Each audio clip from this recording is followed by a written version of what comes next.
गांव के बड़े बुजुर्गों की पंचायत हमारे घर लगी हुई थी। मैं विधवा की सफेद साड़ी पहने अपनी सास और दूसरी औरतों के साथ एक चारपाई पर बैठी आंसू बहा रही थी। मेरे पति को गायब हुए 1 साल बीत गया था।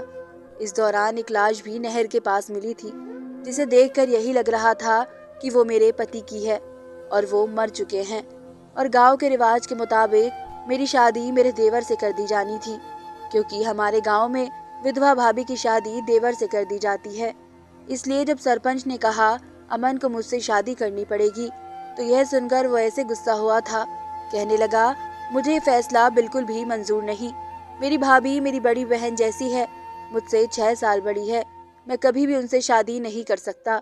मेरी सास ने कहा कि तुम्हारी भाभी को हम यूँ अपने घर पर नहीं रख सकते, और गांव के रिवाज के मुताबिक विधवा को मायके नहीं भेजा जाता, इसे हमेशा देवर ही शादी करता है। वो कहने लगा, जब मैं दिल से इस रिश्ते के लिए तैयार ही नहीं हूँ, तो फिर भाभी से ऐसा रिश्ता बनाऊं ही क्यों, जिसे मैं निभाना ही नहीं चाहता। सरपंच ने कहा कि शादी तो तुम्हें हर हाल में करनी पड़ेगी। तुम्हारी भाभी मायके वापस नहीं जाएगी। तुम अपनी दूसरी शादी अपनी मर्जी से कर सकते हो। तुम्हें दूसरी शादी करने का पूरा पूरा हक है। अमन फिर भी इनकार करता रहा कि भाभी के साथ नाइंसाफी है, वो क्यों मेरे नाम पर बैठी रहे। उन्हें हक है कि खुशी से जिंदगी किसी ऐसे इंसान के साथ गुजारे जो उन्हें खुश रख सके। लेकिन इसकी बात किसी ने ना सुनी थी। गांव के रिवाज के मुताबिक मेरी शादी इसी सफेद जोड़े में अमन के साथ कर दी गई। मेरा नाम सुनैना है। मैं बहुत हसीन लड़की थी और बहुत ही खूबसूरत थी, और मुझे अपनी खूबसूरती पर बहुत ही घमंड था। हमारे धर्म में शादी से पहले लड़की अपने होने वाले पति को देख नहीं सकती थी। मेरी शादी अपने कास्ट के दूर के रिश्तेदारों में कहीं तय हुई थी। मंगनी की रस्म करने मेरे सास ससुर और छोटा देवर आए, जिसे देखकर कुछ पल तो मैं देखती ही रह गई थी। वो देखने में बहुत खुशमिजाज था और सेहत में भी अच्छा था, इसलिए उम्र में 20 साल का लगता था। इसे देखकर मुझे लगा मेरे पति कुणाल भी ऐसे ही होंगे। अब तो मेरे अंदर कुणाल को देखने की बेचैनी और भी बढ़ने लगी थी। मैं रोज अपने ख्यालों में कुणाल को एक बहुत ही खूबसूरत आदमी मानकर देखती थी, जैसा कि इसका छोटा भाई अमन था, खूबसूरती से बहुत भरपूर। मैंने कुणाल के बारे में किसी शहजादे का सोचा था। मैं अपने गांव की पहली दुल्हन थी जिसने अपनी विदाई पर एक आंसू भी नहीं बहाया था। मुझे तो अपने पति को देखने का, इससे बात करने का बहुत इंतजार था। आज तो मेरा इंतजार खत्म होने वाला था। मेरे चेहरे से तो मुस्कुराहट ही गायब नहीं हो रही थी। जब मेरे पति की कजन्स मुझे कुणाल के कमरे में बैठाने गई, तो मुझे देखकर कहने लगी, आज तो भाई जरूर अपने होश खो बैठेंगे। कैसी चांद जैसी दुल्हन है इसकी। तारीफ सुनकर मैं शर्म से नजर झुका गई थी। वो मुस्कुराते हुए कमरे से बाहर चली गई। मुझे बस कुणाल के कमरे में आने का इंतजार था। मेरी बेताबिया आसमान पर थी। एक एक पल इंतजार गुजारना मेरे लिए बहुत मुश्किल हो रहा था। 1 घंटे बाद कुणाल मेरे कमरे में आए थे। मैं घूंघट निकाले बैठी थी। दिल की धड़कनों का यह आलम था कि धक धक करके बाहर आ जाएंगी। जैसे जैसे कुणाल मेरी तरफ कदम बढ़ा रहे थे, मेरे दिल की धड़कनें कानों में सुनाई दे रही थी। वो मेरे पास आकर बैठ गए। मुझे धीमे लहजे से बोले। मैंने जवाब दिया। जैसे ही उन्होंने मेरा घूंघट उठाया, कुछ पल के लिए तो कुछ भी ना बोले। कहने लगे कि मुझे अपनी किस्मत पर नाज होने लगा है। तुम तो बहुत हसीन हो। मेरा दिल अंदर से किसी जिद्दी बच्चे की तरह कुणाल को देखने के लिए मचल रहा था, लेकिन शर्म के भी कुछ उसूल होते हैं। मैं पहली रात की दुल्हन थी, यूं बेशर्म नहीं बन सकती थी, यूं बेशर्म की तरह अपने पति को नहीं देख सकती थी। लेकिन मेरे होश उस वक्त उड़े जब मेरी गोरी कलाई एक सांवली रंगत वाले हाथ पर पड़ी थी। मेरा दिल धक से रह गया था जब मेरी नजर उस चेहरे की तरफ पड़ी थी जो मेरा पति था। मैं हक्का बक्का उसे देखती ही रह गई थी। वो गहरी सांवली रंगत का नौजवान था। खटिया से नैन नक्श थे, बिल्कुल भी खूबसूरत ना था, बल्कि उनमें से था जिन्हें देखकर मैं अपना ध्यान दूसरी तरफ कर लेती थी। मैंने फौरन से अपनी आंखें बंद कर ली। मैं एक कपकपाहट सी लेकर रह गई थी। मैं भला कैसे उसके साथ जिंदगी गुजार सकती थी जिसे 2 मिनट देखना भी मुझे गवारा ना था। मुझ जैसी खूबसूरत लड़की के लिए ये बात कोई मामूली सी बात ना थी। मेरी तो दुनिया ही उजड़ कर रह गई थी। शायद मेरे बस की बात ना थी। तब तक मेरी आंखों से आंसू बहने लगे थे। इस आदमी के बारे में सोचकर मुझे रोना आने लगा था। मुझे यूं आंसू बहाते देखकर कुणाल वजह पूछने लगे। मैं क्या कहती कि आप मुझे पसंद नहीं है, मुझे आपकी शक्ल से भी नफरत महसूस हो रही है। मैंने कहा, मेरे सर में बहुत तेज दर्द है। वो मेरी बात सुनकर फिक्र करने लगे थे। मुझे एक सर दर्द की दवा दे दी। रात मेरे लिए किसी तकलीफ से कम ना थी। ऐसा आदमी जिसे मैं देखना भी नहीं चाहती थी, उसके साथ शादी जैसे बंधन में बन चुकी थी। मुझे एक रात बहुत बड़ी आजमाइश लगी थी। सुबह हुई, वो आदमी बड़ा खुश और बेफिक्र सा था। उसने एक हसीन लड़की को पाया था, लेकिन मुझे तो खुद से भी घिन सी आने लगी थी। इस जैसे मर्दों को मैं कभी देख भी लेती थी तो दूसरी तरफ मुंह करके थूकने लगती थी। आखिर ऐसे मर्दों के साथ भला कैसे कोई लड़की जिंदगी गुजार सकती है। मुझे लगा मेरे अंदर बैठी घमंड की देवी मुझ पर हंस रही है, मेरा मजाक उड़ा रही है, कह रही है, सुनैना, तुम्हें तो अपने हुस्न पर बड़ा घमंड था। तुमने तो कभी काले रंग का सूट भी नहीं पहना था क्योंकि वो काला था। तुम्हें तो बदसूरत बच्चे तक पसंद आते थे, और आज तुमने एक ऐसे पति के साथ रात गुजारी है जो काला है, और तुम्हारे बच्चे भी ऐसे ही होंगे। वो अच्छी शक्ल सूरत का नहीं था, बल्कि अच्छा खासा बदसूरत किस्म का इंसान था। मैं इसके ही कमरे से बाहर आई थी। सामने डाइनिंग टेबल पर नाश्ता करते कुणाल के छोटे भाई अमन को देखकर मेरा जी जल रहा था। मैंने तो इसी को देखकर कुणाल के बारे में सोचा था, लेकिन इसमें और कुणाल में तो जमीन और आसमान का अंतर था। मेरी सास मुझे प्यार करने लगी, मेरे पति की कजन्स मुझे छेड़छाड़ करती रही, लेकिन मैं ऐसी थी जैसे कोई पत्थर का पुतला बना खड़ा हुआ हो। सारे ख्वाब मेरे एक ही रात में चकनाचूर होकर मेरी आंखों में किरचों की तरह चुभने लगे थे। फिर मैंने उसी वक्त सोच लिया कि मैं इसके साथ जिंदगी नहीं गुजारूंगी।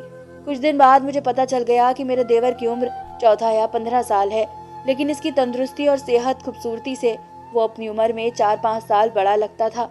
मेरा पति सुबह ही खेतों पर चला जाता था, और जब वापस आता तो कपड़े कीचड़ और मिट्टी से भरे होते। इसे देखकर मेरा जी घबराने लगता था। मैं बहुत सफाई पसंद इंसान थी, इसलिए मुझे वो इंसान एक आंख नहीं भाता था। हमारा घर पुरानी ईंटों का बना हुआ था, लेकिन था बड़ा। इसके पिछली तरफ नीचे को सीढ़ियां उतरती थी। पीछे एक तहखाना बना हुआ था, लेकिन वो इस्तेमाल न होता था, हर वक्त बंद रहता था। कुछ कूड़ा कबाड़ा उसमें पड़ा हुआ था, लेकिन वहां पर कोई भी नहीं जाता था। मैं जब अमन को देखती, मुझे अपना पति और भी ज्यादा बदसूरत लगने लगता। अमन स्कूल में पढ़ता था, 12वीं क्लास में था। स्कूल से वापस आता तो मैं इसके लिए खाना बनाती जैसे वो मेरी जिम्मेदारी हो, और जब कुणाल शाम को घर लौटते तो मुझे इसकी परवाह ही नहीं होती थी, वो भूखा है या नहीं। मैं सर पर पट्टी बांधकर अपने कमरे में जाकर बैठ जाती। कोशिश यही होती कि वो मेरे साथ कम से कम वक्त बिताए। अमन मेरी बहुत इज्जत करता था, लेकिन मेरे लिए वो कुछ और ही अहमियत रखने लगा था।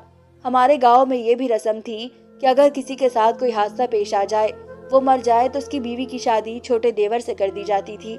मैं शायद पहली बीवी होगी जो अपने पति के मरने का इंतजार करती थी, बस किसी तरह से मेरी जान छूट जाए। मेरा देवर जब गर्मी में स्कूल से आता तो मैं उसे अपने कमरे में ले जाती। मेरे कमरे में कूलर था, वो चला देती और अमन से कहती वो यहाँ सो जाए, आराम कर ले, मैं तो किचन में ही काम कर रही हूँ। दिन भर मेरा कमरा खाली ही रहता है। वो मेरी बात मान लेता और मेरे ही कमरे में सो जाता। मैं अपने सारे काम जल्दी जल्दी से निपटाती और अपने कमरे में आ जाती। उसके पास बैठ जाती, कई घंटे तक इसका चेहरा देखती रहती। वो गहरी नींद में सो रहा होता था। इसे खबर भी ना होती थी कि मैं इसके पास हूँ।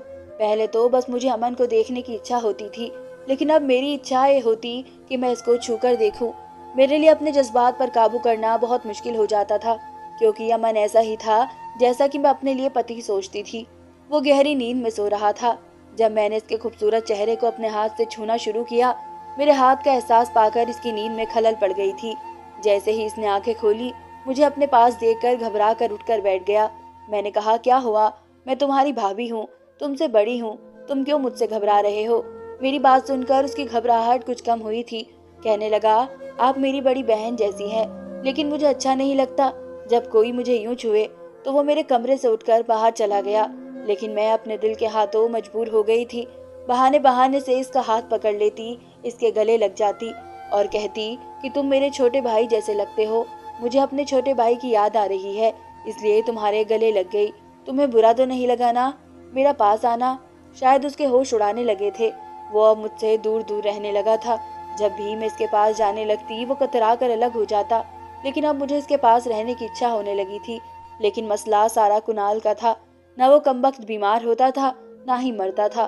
मैंने तो इसके मर जाने की दुआएं तक मांगी थी, लेकिन न वो मरता न मेरी जान छुटती। कहता था, तुम जान से ऐसे चेहरे का मैं दीवाना हो चुका हूँ।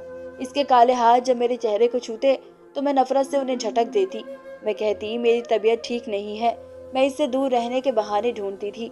लेकिन एक बार जब मैंने अपनी सास को ये कहते सुना कि उन्हें अमन के लिए अपनी दोस्त की बेटी पसंद है और वो जल्दी अमन की शादी उससे कर देंगी, तो मेरी बेचैनी 7वें आसमान पर थी। ये बात मेरी सास ने खाने के दौरान कही थी। मेरी नजर अमन की तरफ उठी। वो शर्माया जैसे वो भी उस लड़की को पसंद करता हो। अमन की आंखों में उस लड़की की पसंद को देखकर मेरे अंदर तो एक आग सी लग गई थी। मैं कुछ भी बर्दाश्त कर सकती थी, लेकिन अमन को किसी और का होते हुए नहीं देख सकती थी। पूरी रात मैंने जाग कर गुजारी थी। मेरे अंदर उठती नफरत के तूफान ने मुझे ऐसे काम के लिए उकसाया था कि जो मैं कभी सोच भी नहीं सकती थी। लेकिन अमन को पाने का मेरे पास बस यही एक तरीका था। मैंने रात को कुणाल को जगाए रखा, उससे इधर उधर की बातें करती रही। वो मेरे बदले रवैये पर बहुत खुश था।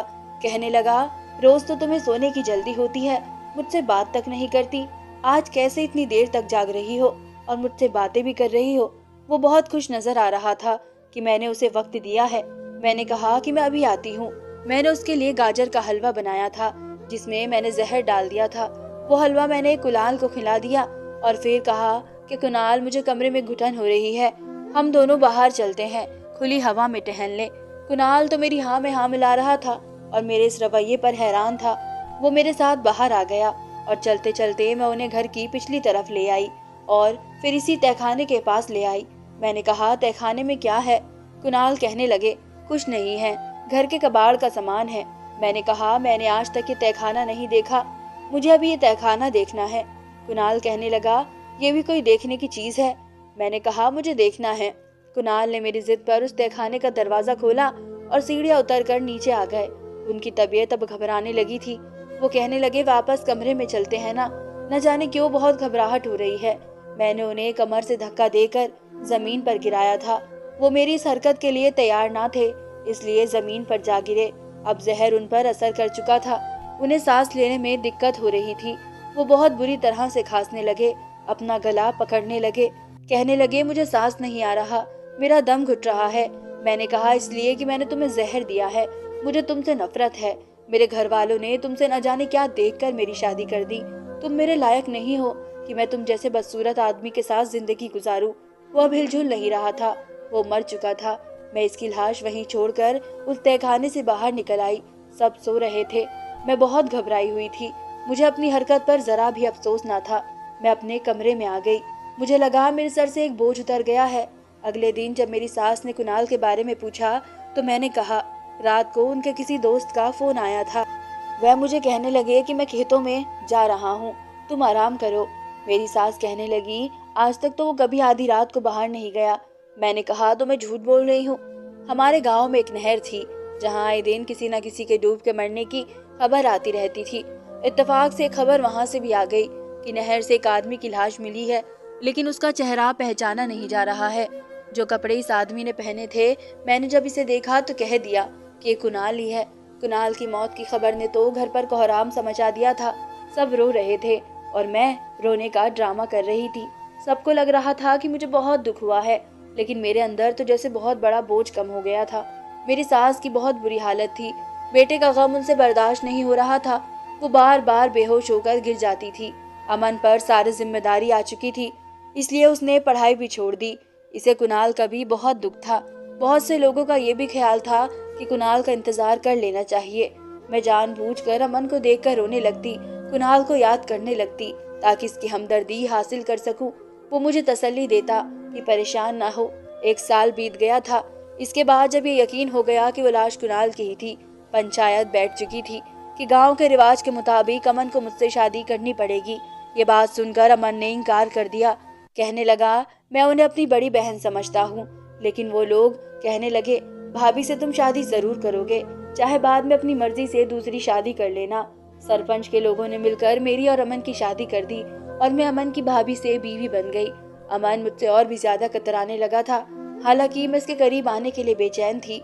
एक बार मैंने इससे कहा कि मेरा क्या कसूर है, वो मुझे किस बात की सजा दे रहा है। वो कहने लगा कि मैंने ऐसे किसी जबरदस्ती के रिश्ते को स्वीकार नहीं किया। मैं माँ की दोस्त की बेटी से मोहब्बत करता हूँ, शादी भी इसी से करूँगा। मुझे यह सुनकर गुस्सा सा आने लगा था। एक बार इसकी वही दोस्त हमारे घर रहने आ गई। इसके सामने मैं अमन के ज्यादा से ज्यादा पास रहने की कोशिश करने लगती ताकि इस अमन के बारे में शक में गिरफ्तार कर दूं, ताकि वो अमन को छोड़ दे। लेकिन वो लड़की न जाने किस मिट्टी की बनी थी, अमन का पीछा छोड़ने को तैयार ही ना थी। बल्कि एक दिन तो इस लड़की ने हद ही कर दी। मैं अमन के कपड़ों को प्रेस कर रही थी। जब वो मेरे पास आ गई और कहने लगी, अमन के कपड़े आज के बाद मैं प्रेस किया करूंगी, अमन का कोई भी काम आपको करने की जरूरत नहीं है। मैंने इस लड़की से पूछा, क्यों? मैं क्यों ना करूं? मैं इसकी बीवी हूँ, ये मेरा फर्ज है। मेरी बात सुनकर वो लड़की मुस्कुराई और कहने लगी, सिर्फ नाम की बीवी है आप उसकी, बहुत जल्दी मुझसे शादी कर लेगा। मैं इस लड़की की बात सुनकर बहुत परेशान सी हो गई थी। वो लड़की अब हर वक्त अमन के आसपास ही रहने लगी थी।